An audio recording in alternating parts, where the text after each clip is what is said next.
Hello everybody. Our subject is discrete time signal processing, and in that the unit 1 is discrete Fourier transform. I hope you would have gone through the syllabus of discrete time signal processing. So first let me explain what is that discrete time signal processing. So you're familiar with the word signal, right? You would have separately studied a subject signals and system in your second year. So what is a signal? What is that a discrete time signal, and what is that processing? So what is signal in general? Signal is something which is going to take information or which is going to give information is what called as signal, right?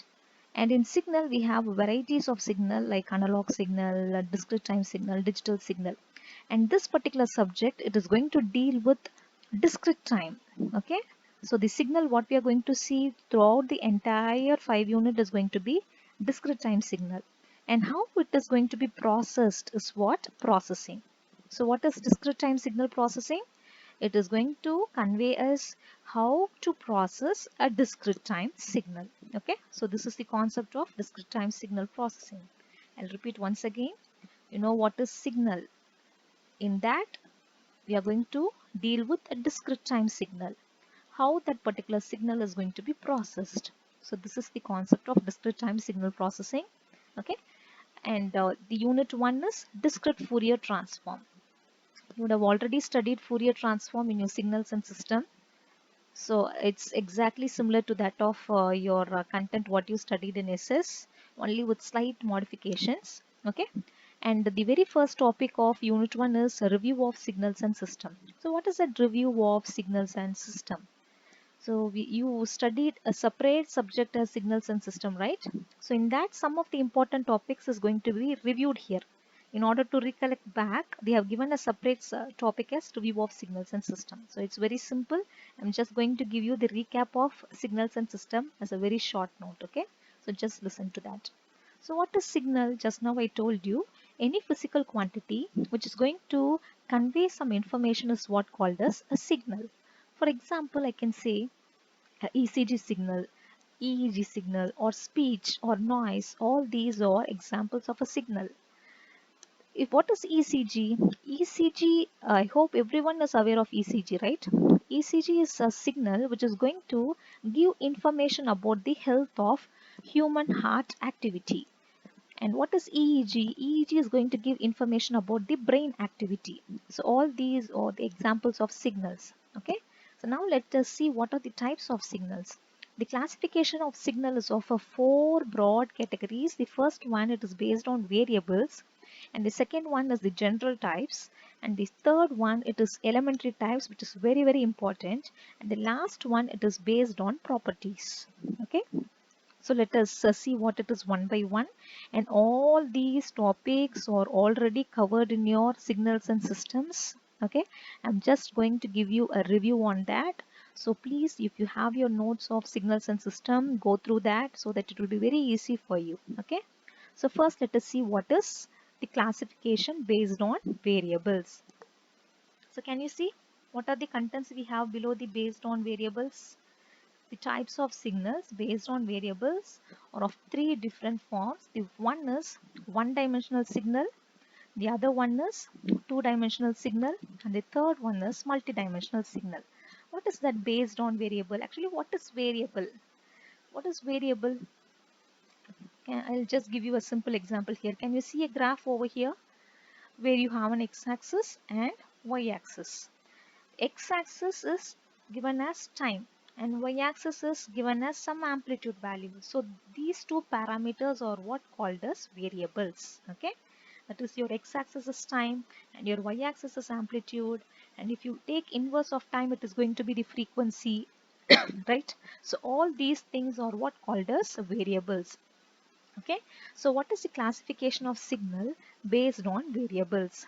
The first one is one-dimensional signal. That is, if a signal is dependent on only one variable, that is going to be 1D.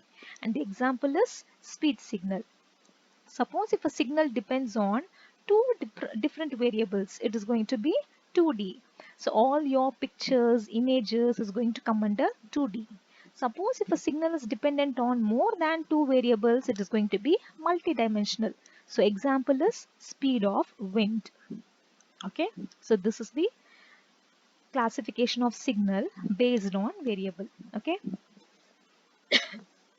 I'll repeat once again. So what is that?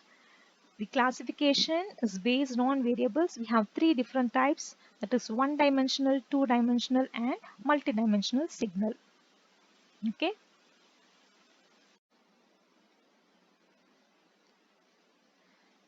if it is dependent on only one variable, it is going to be one dimensional. If a signal is dependent on two variables, it is going to be 2D signal. If it is dependent on more variable, that is more than two variable, it is going to be multidimensional signal. Okay, so we can go for the next one.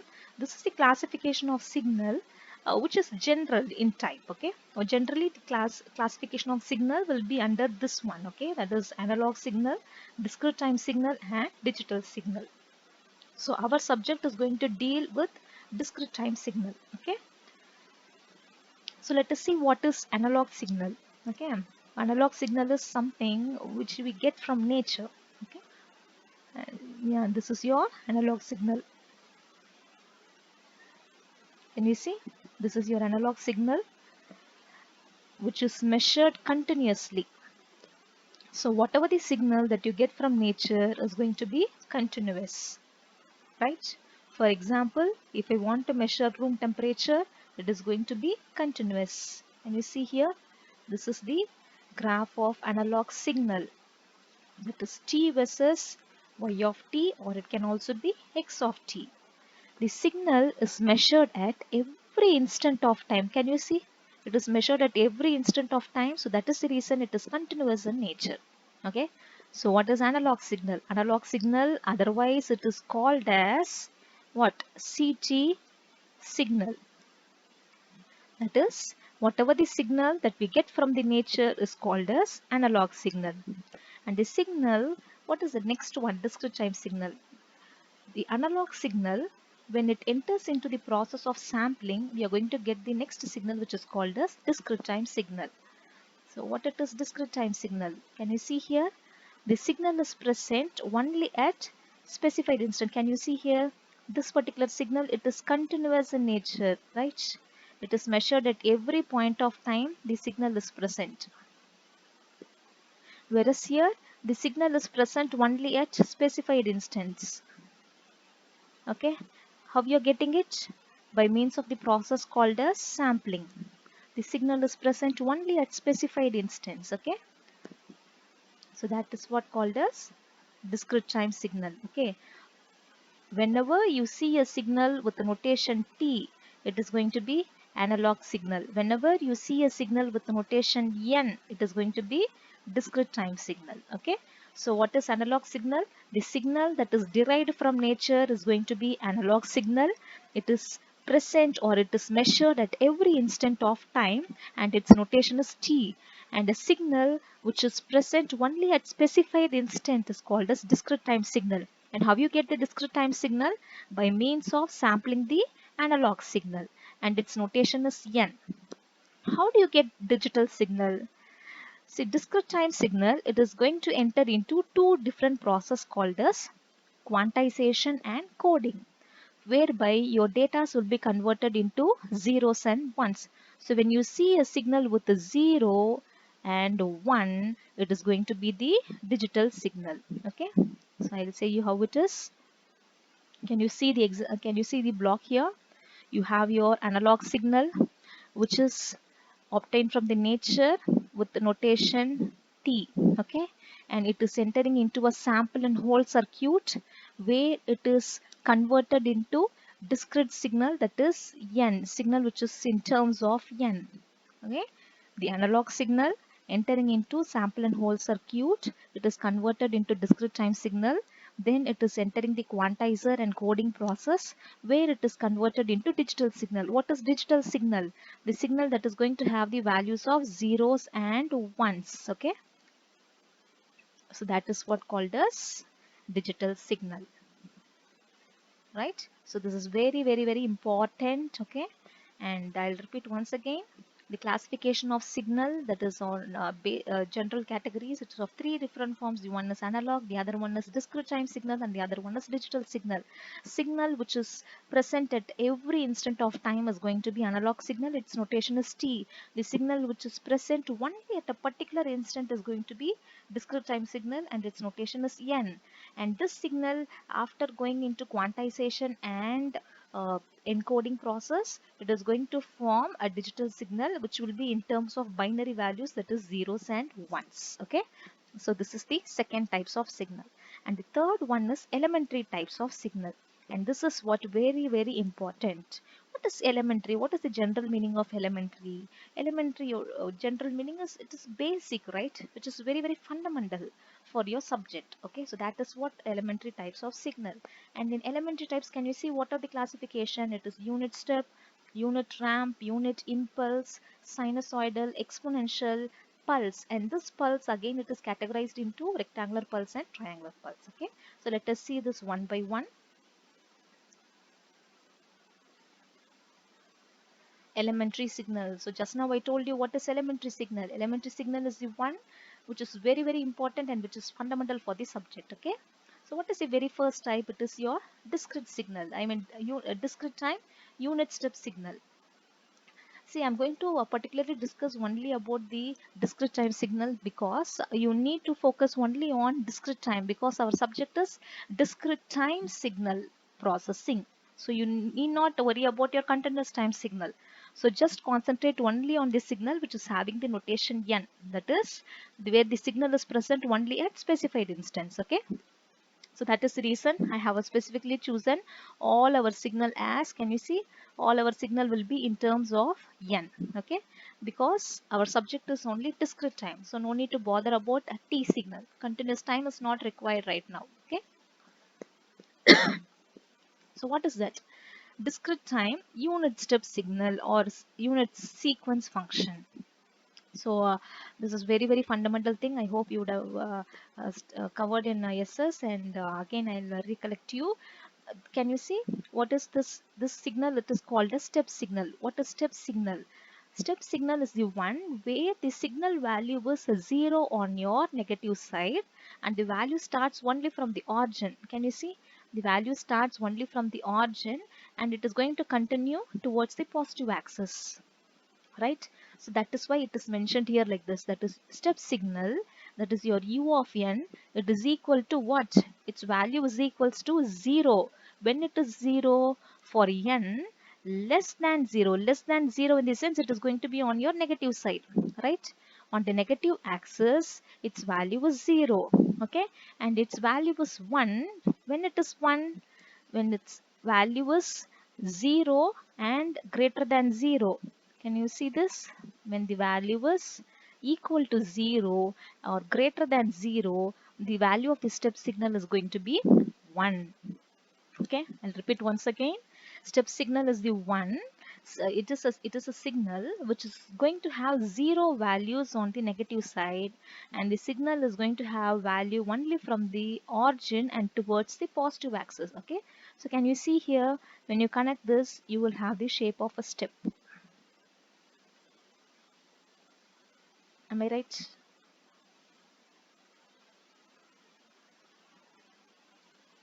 So that is the reason this particular signal, it is called a step signal. So the next one is ramp signal. What is that ramp? Ramp signal, it is notated with R of n. Okay, so whatever the value that x-axis is holding will be reflected on your y-axis. Suppose if n value was 1, then your y-axis value will be 1. If your x-axis value is 4, then y-axis value will be 4. So that is what your ramp signal. So how it is represented now through this representation, can you see? Ramp signal value, it is equals to what? That is your y-axis value is equal to x-axis value. When my n value is 4, then automatically ramp of n value is 4. And it is 8, its value is 8. So what it means? Your n is equals to your ramp of n. So that is what it is mentioned here. Can you see? Ramp of n it is equals to n. When it is n, only from the origin and towards the positive axis. Okay, as we discussed in step signal, this signal is not going to have values on your negative side. See, can you see there is no value on the negative side? The value starts only from origin and towards the positive axis. Okay, that is for n less than 0, the signal value is 0. For n greater than or equals to 0, the signal value is n. Okay. The next one is impulse signal. Impulse signal is very important one.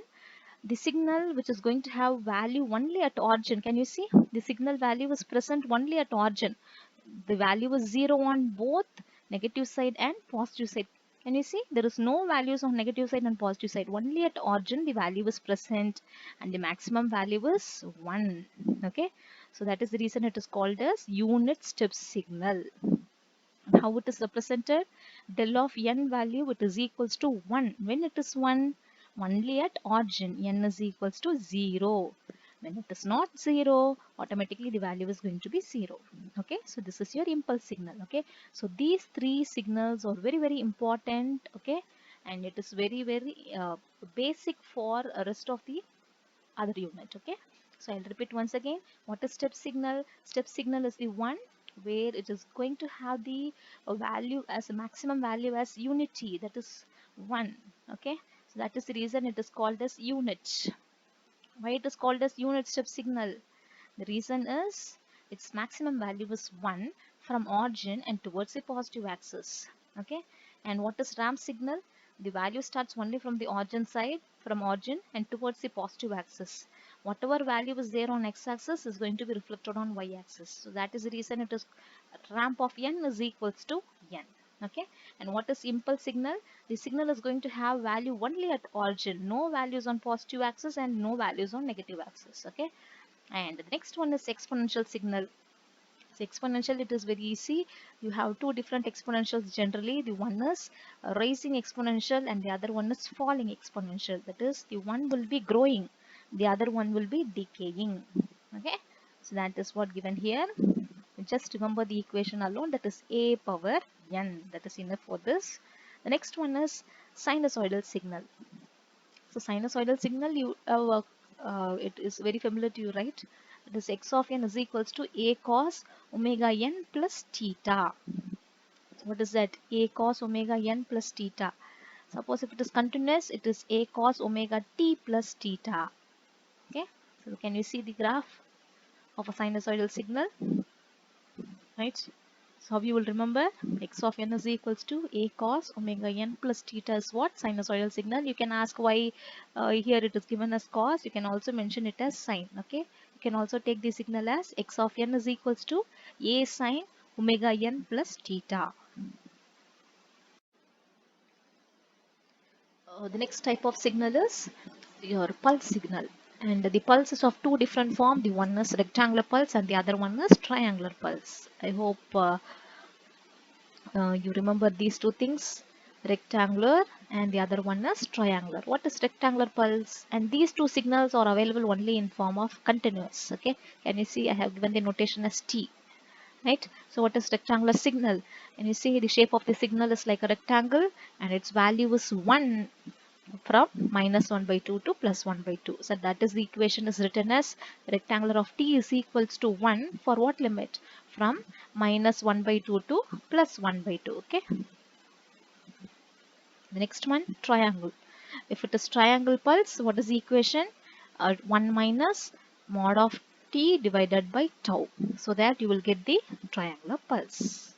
So these are the elementary or fundamental types of signals, in which the first three are very important, that is unit step, unit ramp and unit impulse, right? So we can go for the next one. So what are the things we have completed now? If what is a signal? What are the classification of signal, that is based on variables we have completed, right? And general categories we have completed, and we have completed elementary signals. Now we can go for the last one, which is the classification of signal based on the properties, that is based on the nature or behavior of a signal. This particular classification is present. Okay, so what are those? What are the classification? Can you see what are the classification? The first one is deterministic and random. The next one is periodic, aperiodic. The next one is even, odd, energy, power, causal and non-causal. And this is very, very important because it is giving you the information about the behavior or nature of the signal, how it is going to be, how the property of a signal is going to be. Okay. So what is the very first type? The very first one is deterministic or random signal. What is a deterministic or random signal? Okay. I'll explain you with this. Can you see what is the example I have given below deterministic? It's like a sinusoidal signal, right? Yes, a signal whichever can be given with an expression or whichever can be represented by an equation is called as what? Deterministic signal. Okay. So what is deterministic signal? It is the one. Can you see this? I can give by an expression. Right? Suppose if it is a sinusoidal signal, what is the expression? I can give it as x of t is equals to what it is, a sine omega naught t, right? So this is the expression for this wave, right?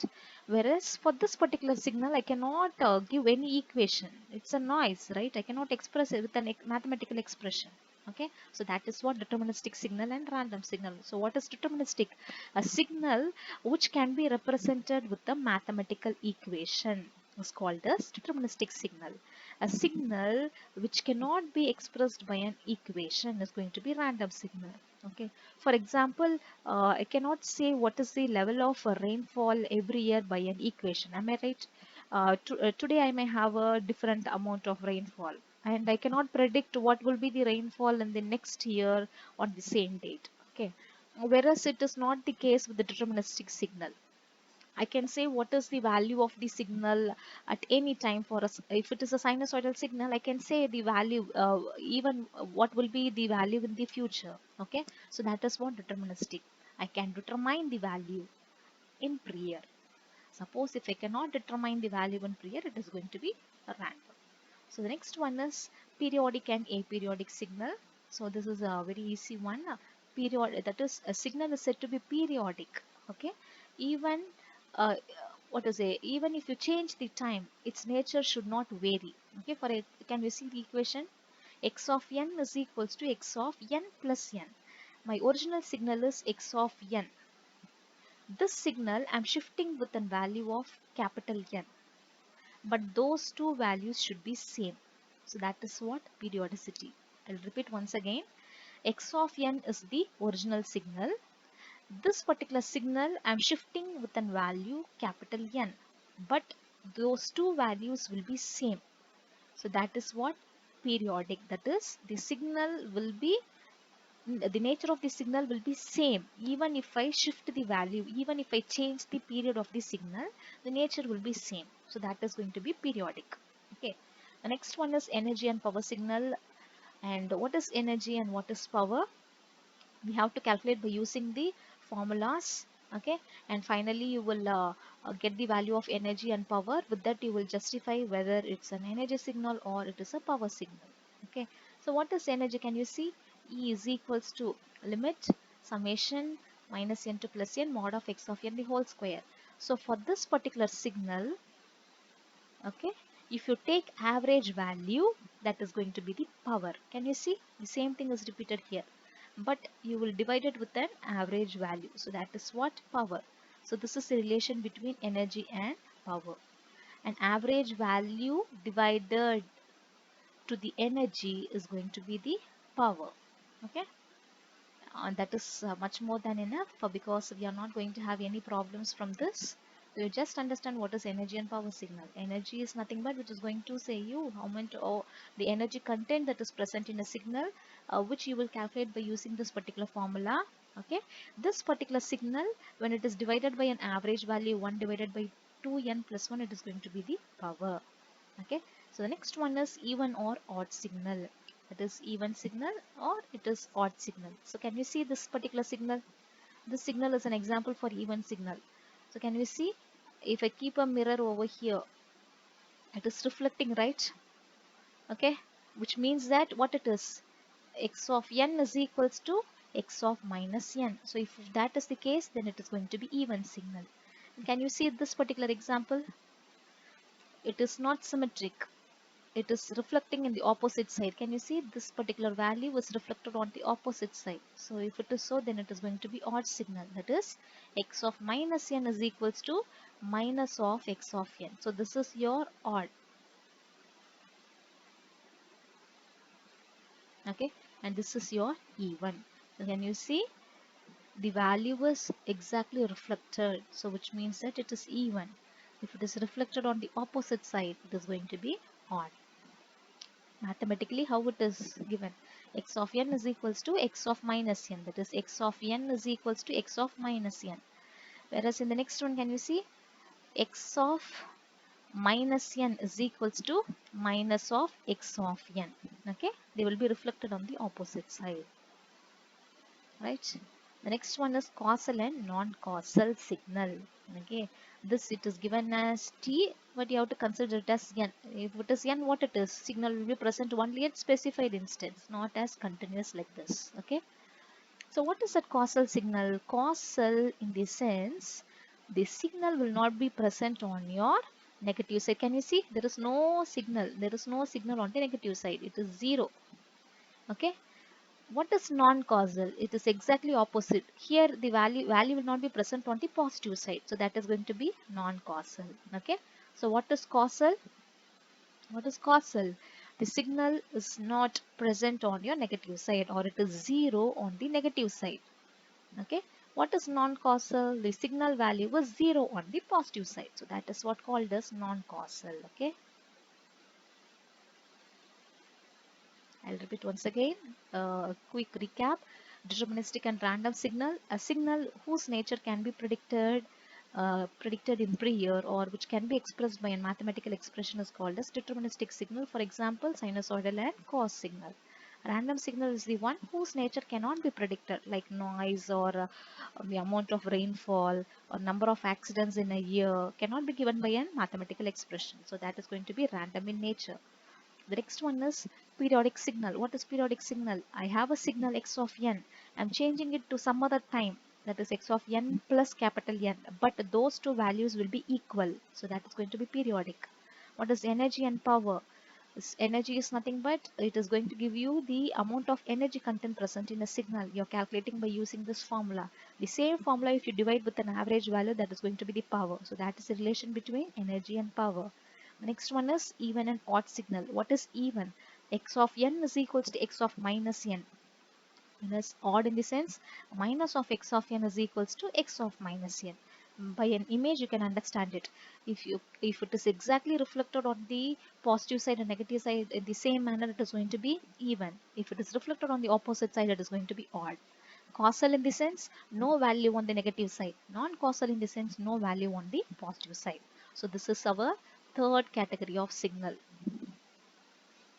So what we have completed, we have completed the fourth category also, right? So these are the classification of signal.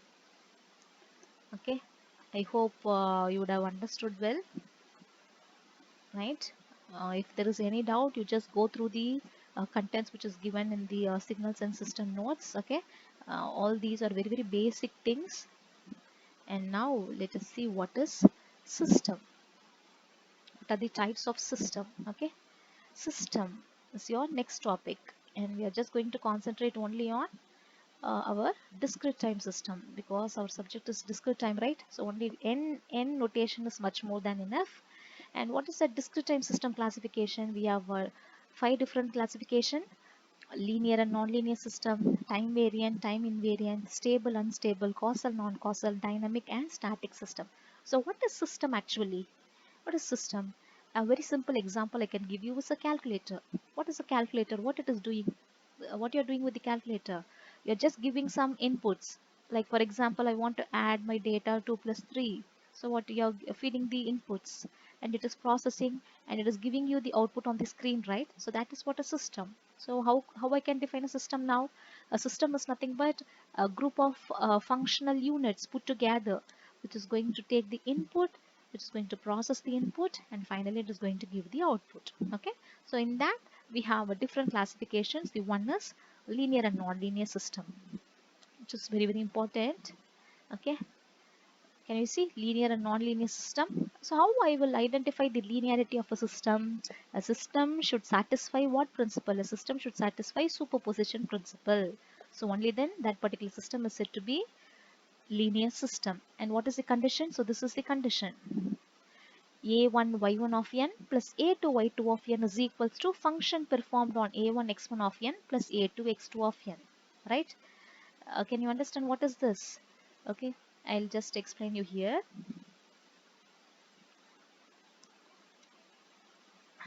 Suppose if x of n is the input, okay, and y of n is the output. What is the relationship between them? I can say that y of n is obtained with some function implemented on my x of n, right? Can you understand? What is that? X of n is the input. Y of n is the output. How you get the output? How I will get my output? Only when some function performed on my input, I'm going to get the output. Am I right? Only when function is performed, I'm going to get the output y of n, that is, and some operation is performed on the input signal, so which is going to give me the output signal, right? So that is what given here. Some function is performed on the inputs a1 x1 of n plus a2 x2 of n. So that is going to give me what? a1 y1 of n plus a2 y2 of n. So next one is time variant and time invariant system. So it should satisfy this particular condition. Y of n comma k is equals to y of n minus k. Okay. So what is that n comma k? The given signal should satisfy this particular thing. That is, even if I shift my in output, it should be same as y of n comma k. So remember this condition. Y of n comma k is equals to y of n minus k. Okay. The next one is stable and unstable system. Okay. For stable and unstable, I will show you an example. This is an example for stable system and this is an example for unstable system. So what is the difference between them? Can you see? Y of n is equals to x of n plus x of n minus 1. Whereas here y of n is equals to n into x of n. So when you have a system with n, okay, can you see input multiplied with n, then automatically the system will become unstable. Okay, but whereas here, can you see there is no n value? Suppose if I have n here, then automatically this system will become unstable system, right? Or suppose if I have n here, it is going to become unstable system, right? That's the next one is causal and non-causal system. So what is causal and non-causal? Causal in the sense, this is our output, y is output, right, and x is going to be input. So the output is going to depend only on present past values is going to be causal. Suppose if it is dependent on future value, then it is going to be non-causal. Okay, I'll repeat once again.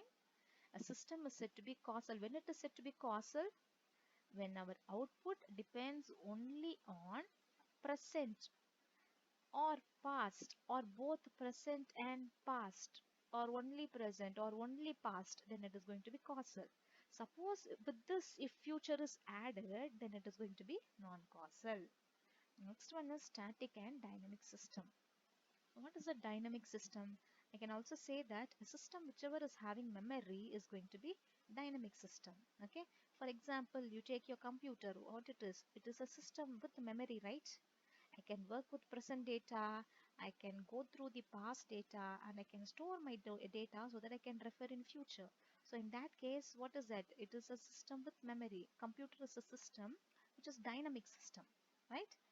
Whereas what is static? Static is a system which is not going to have memory. There will be no memory. For example, you can consider that small pocket calculator, right? You would have noticed small calculators like a pocket calculators. They don't have memory. You can work only on the present data. You cannot go through the past data, or you cannot store data, so that future you cannot refer anything on the future. So in that case, that is going to be static. Okay, so you can remember what is dynamic system. A computer is a dynamic system, okay, where you can work on the present data, past data can be referred, and you can also store your data for future reference. Whereas static, in the sense, you can work only on the present data, like your pocket calculators, where those calculators, it will process only the present data alone. Okay, you cannot work for the future, and you cannot work on your past data. Okay, so keeping that on mind, can you just go through the equation? Can you see y of n is equals to x of n plus x of n minus 1? So what it is? X n is the time. Okay, it is dependent on same n, so it is present value n minus 1, in the sense it is going to be past value, so it is dependent on present as well as past. So automatically this particular system is going to have memory with it. Am I right? It is working on present n value and also past value. And similarly, consider this particular system, what it is. The current time is n. Whereas, can you see the input, it is dependent on previous data. N minus 2 is your past data. So automatically this particular system is having the memory. Whereas see this particular data, what it is, static. My present value is n, right? Can you see the input is also having the same time n versus n, and here also n, which means that it is working on the same time. No memory is there in the system. Okay, you understand? Whereas here it is working on your present time n and also past. I can also have n plus 2. Okay, which means that what it is, this particular system, n plus 2, in the sense it is dependent on future value. So in that case, it is having memory with it. Whereas here, can you see, only on present values it can work. No past or no future, so no memory with that particular system, right? I'll explain you once again. Okay, so we have 5 different classification of system, that is linear and non-linear system, which should satisfy superposition principle. Time variant and invariant system. What is time variant and invariant? A particular system should not vary based on time. It should be same always. Okay, for example, the amount of rainfall today will not be same as it was 2 years back. In 2018, the amount of rainfall would be different, whereas in 2020 the amount of rainfall is different. So in that case, it is not same on time, it is varying on time. Am I right? Okay, so that is an example for time variant. It is varying with respect to time. And similarly, the amount of rainfall is not going to be same in 2022. Okay, today the amount of rainfall, or today the weather is particular degree, so the same thing will not be maintained for any time, right? It is going to vary on time. For example, what could be example for time invariant system? For example, if I'm cooking noodles, how much time we will require? We will just require 2 minutes, right? Even if I cook today, it is going to be 2 minutes noodles only. Even if I cook after a month, I'm going to take only 2 minutes for preparing Maggi noodles. So, right, am I right? So in that case, what it is not dependent on time. The system is not dependent on, it is not going to vary on time. Am I right? Can you understand? The next one is stable and unstable system. Stable in the sense it is not dependent on n. Suppose if an input is multiplied with the n, then automatically it is going to be unstable. So causal and non-causal system. What is causal and non-causal system? As we studied, what is causal? Present and past values dependent is going to be causal. Once when future is added with it, it is going to be non-causal.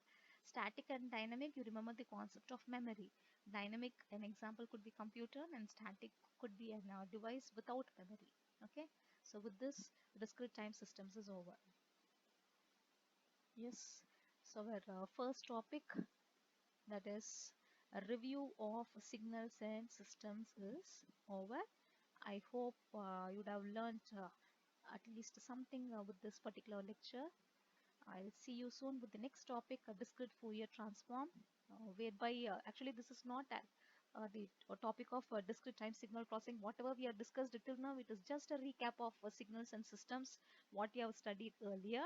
So that is the reason I rushed very quickly. Just to have a go through, just have a glance of your signals and system notes, so that you will have a better clarity So see you soon with the next topic in the next session. Thank you.